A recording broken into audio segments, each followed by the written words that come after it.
Los dioses mexicas. La cultura mexica es una de las más conocidas en México. El pueblo era profundamente religioso y creó una visión del mundo, al unir ideas de la antigua Mesoamérica con las más recientes en su época. Los mexicas crearon su propia cosmovisión, pero con elementos naturales y sociales, y como ya mencionamos, ellos eran muy religiosos y tenían varios dioses. Pero gracias a la llegada de los españoles hay insuficiente información de estos por la quema de códices. Sin embargo, con las piedras talladas y algunos códices que se llegaron a salvar, podemos saber un poco más de su cultura religiosa. También por las leyendas y mitos de algunos dioses que se han pasado de boca a boca, de generación en generación, que sin problemas podemos percibir qué dioses eran sus preferidos e importantes. Y ahora solo mencionaremos a 4 dioses que son los más importantes y reconocidos en la cultura mexica. Comenzamos. Número 1. El primer dios del que vamos a hablar es Mictlantecutli, el señor del inframundo y de los muertos. Se conforma de 2 palabras. Su nombre, Mictlán, mansión de los muertos, y Tecutli, señor, y se traduce como el señor de la mansión de los muertos. La apariencia del dios del inframundo era antropomorfa y semidescarnada. Tenía manchas amarillas en todo el cuerpo que contrastaban con su color blanquecino. Otros elementos que lo caracterizaban era la orejera y la nariz. Reinaba el Mictlán, es decir, el lugar al que iban las almas cuando las personas morían de manera natural. Cuando los españoles llegaron a nuestra tierra, aparecieron misioneros que tradujeron al Mictlán como infierno y su nombre como el diablo. El Mictlán no es un lugar de tinieblas ni un lugar de castigo, simplemente es la morada de los muertos, de los descarnados. El reino tiene 9 niveles.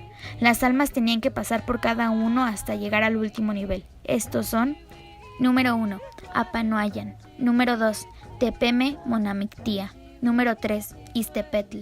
Número 4, Sehuecayan. Número 5, Iztejecayan. Número 6, Teocolihuelaloyan. Número 7, Apanhuayo. Número 8, Chiconahuapan. Y por último, el Mictlán. Número 2. Nuestro gran dios, Tlaloc, o el dios de la lluvia y patrono de los campesinos, era conocido por su facultad para dominar el agua y proveer el también llamado licor de la tierra, que contribuía al crecimiento de los cultivos de maíz. Es uno de los dioses más antiguos e importantes. Se le representa con una especie de anteojos formados por 2 serpientes entrelazadas, cuyos colmillos se convertían en sus fauces. Su cara estaba pintada de negro y azul y a veces de amarillo. Su ropa estaba manchada de gotas de hule que simbolizaban gotas de lluvia. O también se dice que Tlaloc se mostraba normalmente con colmillos y ojos saltones, como gafas. Llevaba un tocado de plumas de garza y una distintiva máscara azul curvada. Su cuerpo y su cara eran generalmente de tonos azules y verdes. A menudo se le mostraba con objetos que mostraban su poder sobre la lluvia y la fertilidad, como el maíz, gotas de lluvia, una jarra de agua o un rayo. A veces incluso se le asoció con animales terrestres, debido a que los jaguares eran un fastuoso animal de sacrificio. Tlaloc era asociado con ellos. Se le ofrecía en sacrificio a niños, hombres y perros, cuando morían aquellos que se ahogaron o tuvieron otras muertes violentas. También incluye a los que murieron por enfermedades que se creían que eran transportadas por el agua, como la lepra, la gota y las enfermedades venéreas. Si morían de esta forma, llegaban a el Tlalocán, o también llamado lugar del dios de la lluvia. Número 3. No lo podíamos dejar fuera de esta lista, ya que es el más reconocido de esta mitología, el dios Quetzalcóatl o Tezcatlipoca Blanco. Es una mezcla de pájaro y serpiente de plumas preciosas, dios creador y patrono del gobierno, los sacerdotes y los mercaderes, asociado con Ejecatl como viento divino. Se le caracteriza por su sabiduría. Este dios es el más preciado, ya que fue quien más se sacrificó por nosotros y quien estuvo en los momentos más importantes, como la creación de los soles, la creación de la tierra y la creación del hombre, ya que se dice que con su sangre pudimos vivir.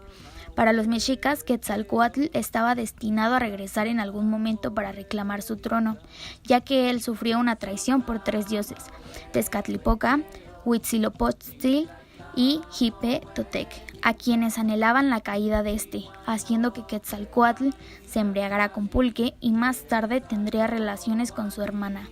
Avergonzado por su falta, Quetzalcóatl decide embarcarse hacia el mar y desaparecer para siempre. Por eso los mexicas creían que algún día regresaría, tal como decían las leyendas. Por ello, ante la llegada de los españoles, los mexicas asumieron que Hernán Cortés, al ser un hombre rubio y barbón, era la encarnación misma de Quetzalcóatl, por haber llegado desde donde sale el sol en la fecha en la que supuestamente habría de regresar. Número 4. En esta ocasión hablaremos de Ejecatl, el señor de los vientos, la deidad mexica cuyo templo fue descubierto en un predio del centro histórico de la Ciudad de México. Es el dios del viento, cuyo papel fundamentalmente era entender los cambios del clima.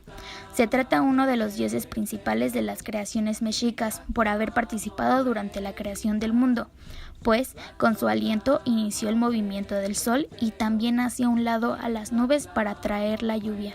Ejecatl trabajaba con el dios de la lluvia, Tlaloc, limpiando el aire antes de descender la lluvia. Era representado físicamente a través de una figura robusta que llevaba una máscara roja puntiaguda con un cráneo enorme y una boca alargada de la cual provenían sus vientos. Por ser uno de los dioses creadores, las leyendas nos cuentan que éste vivía en grandes cuevas con formas circulares, para que tuviera menos resistencia al viento, ayudando a la circulación de éste. Para invocarlo, los sacerdotes entraban por una puerta con forma de boca de serpiente. Dentro lo invocaban para que fuera piadoso y les enviara las corrientes de aire suave y continuo que necesitaban las canoas para circular por la ciudad. Como conclusión, podemos decir que estos son algunos cuantos dioses de la cultura mexica, que gracias a algunos códices y restos de esculturas podemos saber más acerca de las deidades, como la complejidad de sus atuendos o la diversidad de atributos que se le ofrecía a cambio de cuidarlos. También podemos saber que cada dios recibía una serie de nombres que se referían al conjunto de la especialidad que realizaban, para que pudieran llamarlos deidad.